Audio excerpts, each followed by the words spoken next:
Hey everyone, Yan Jiao back again.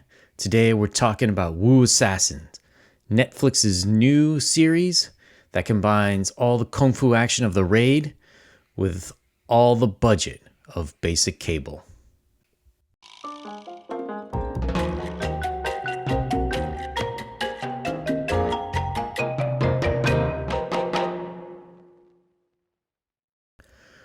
whaaaaaa just landed this week on Netflix, and it's what Iron Fist definitely should have been.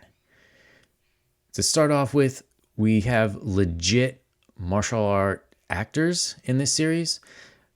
Starting off with its star, Iko Uwais, which I think I'm pronouncing right. He's Indonesian guy, trained Silat. He was in The Raid 2, one of the greatest modern martial arts films. And he's also been in several other ones. And then we also have other great actresses. Juju Chan, for example. I believe she did kickboxing and taekwondo in real life and then went into acting after. This show is a real mixed bag. When you're watching it, it definitely comes through that a lot of these people know how to fight, although in the end it ends up too many people know how to fight. It's like anybody you run into in this show will be some kind of a kung fu master.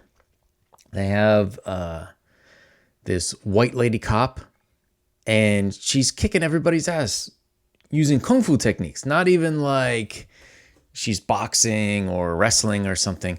Well, where the hell did she learn all that? And all of the main characters' friends, like, did they all study at the same dojo or something? What's going on? This is a problem of over kung fu population to the point where it just doesn't make a whole lot of sense. That being said, it's a heck of a lot of fun to watch. And one of the nice things, if you're actually paying attention to the camera work, in most Western movies and TV shows, especially where they have kung fu or some kind of martial arts action, the camera will be real shaky and they'll cut away from the action. So you don't actually see what's going on. And this is just because the actors can't fight and they look crappy if you were actually just to put a camera there. Now in this show, you do get shaky cam, but everything is in frame. The one thing I don't like is they picked one actress for sort of the best friend role, I guess you might say.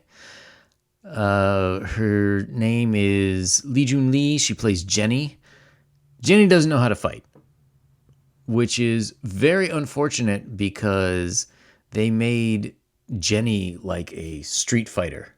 Which, by the way, I would just like to point out, why in all of these shows do they have Asian women making money by street fighting? Like, none of them have side jobs or they're strippers or sugar babies or something. Why is it always street fighting? That's just so freaking weird. But at any rate, during her fights, you'll see the back of her head a lot of time where it's very clearly a stunt woman. But a lot of the other actors are actually great. This is, I guess, a unique show. I even kind of hate to bring it up. All the actors are Asian except for one cop who's a white lady. And then there's a very, very minor role by a black guy who's like not the chief of police, a sergeant or lieutenant or something. I don't know. He's only in it like 2 or 3 times, so it's not that big of a deal. But the acting is actually pretty good. I really like this cast. You have the main villain from John Wick 3. You'll see a ton of Asian actors who are character actors. They really get to flesh out some characters in this. The story itself overall is not bad. It has some really cool parts. The main character, Iko, he plays a chef who is picked to be what they call a Wu assassin. Now let's talk about this word Wu for a minute. There are several different Wus in Chinese. So we could have Wu, which would have something to do with magic. Like there's a word wu po, which is a witch or could be like a shaman. Unfortunately, that's not the Wu that they picked, right? That would be pretty cool if it would be witch assassin. But no, they picked Wu from Wu Xing. Now, Wu Xing is often, I believe, poorly translated into the 5 elements. Yeah. So it's kind of like Avatar: The Last Airbender, but Chinese style, because there's 5 elements. The problem is they use the word Wu all the time. So there's a character named Uncle Six, who is the fire Wu.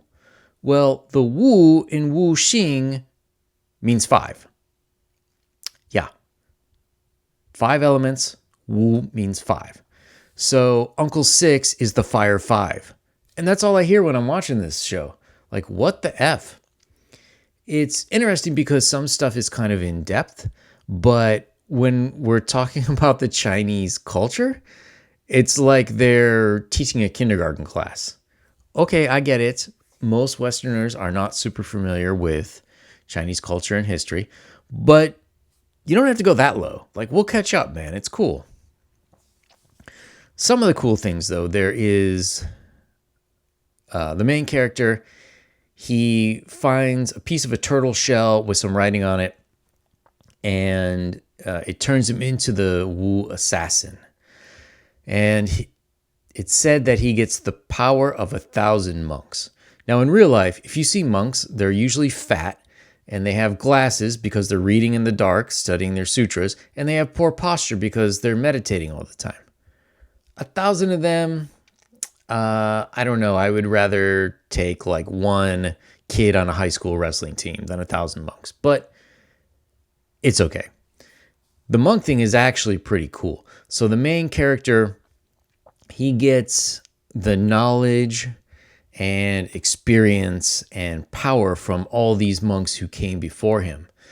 And one of the cool things is when the main character is out trying to defeat the holders of the Wu elements.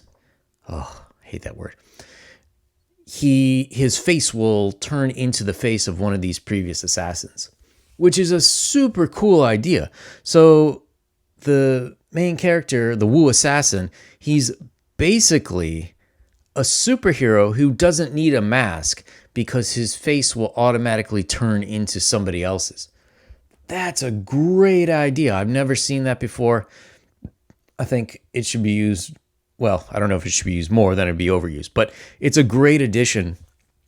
The only problem is, like most shows that you would see on the USA Network, he blows this advantage within like 2 episodes of getting it.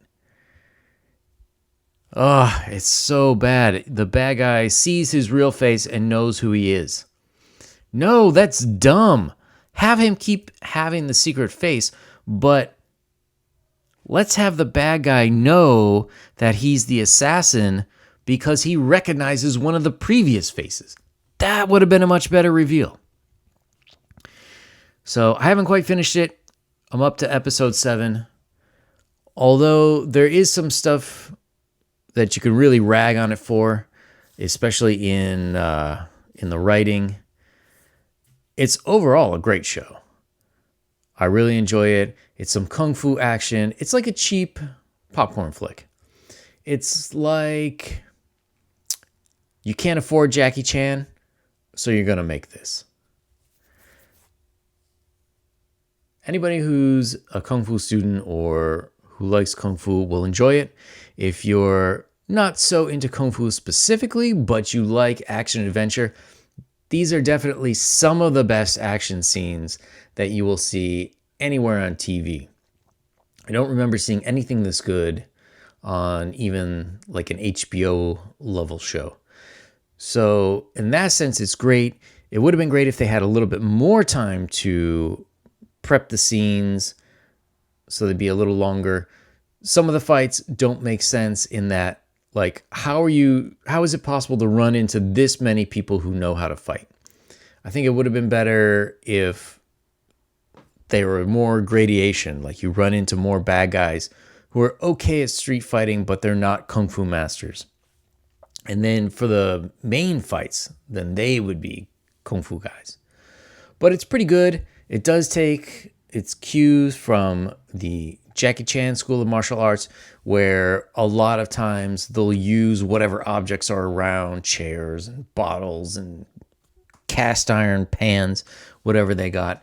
So it's definitely a fun watch. It's a summer popcorn type of thing. If you're going back to school in the near future, this is a great way to binge for a weekend. So thanks everyone for listening. Please like and subscribe. It really helps out the channel. And for anyone who's interested, Friday at 9 p.m. Eastern, 6 p.m. Pacific, we should have interview with the one, the only Peter Samedi of Alterna Comics. Thanks a lot, everyone.